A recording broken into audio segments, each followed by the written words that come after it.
Some 4,000 homes are still without power for a second weekend in the wake of Storm Arwen.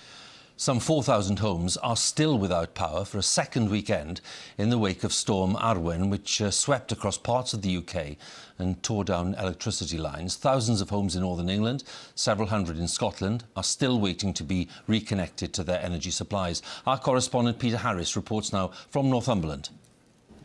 He fetched them up. In the nick of time, the pub has its power back. Last night, a heavy snowfall left villagers snowed in, but at least they're now warm after a week-long ordeal. It's very eventful, long, but I said, like, yesterday there was a few of us in the pub and I said, I feel like we all just live together now because we've just spent that much time together in this pub. Throughout the power cuts, the pub at Ridsdale in Northumberland had been a refuge to huddle together. The last emergency food drops were arriving today, but being reconnected is a relief.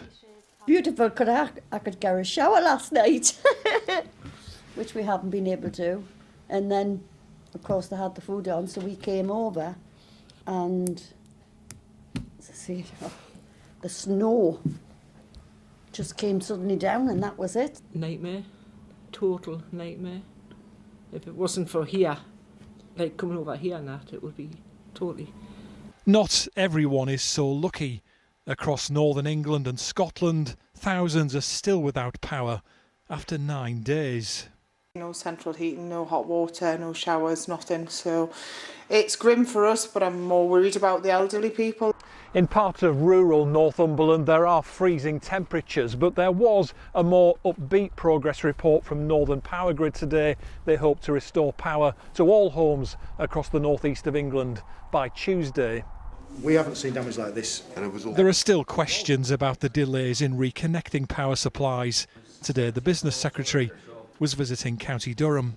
Completely accept that this is totally unacceptable. It's wrong. I've spoken very directly to the Northern Power Grid company, and we're going to have a review. We're going to make sure that if they have failed to invest in infrastructure, there could well be enforcement action. As work goes on to get power back after Storm Arwen, the Met Office has now issued a new weather warning. Storm Barra is due to hit northern England and Scotland on Tuesday. Peter Harris, BBC News, Northumberland.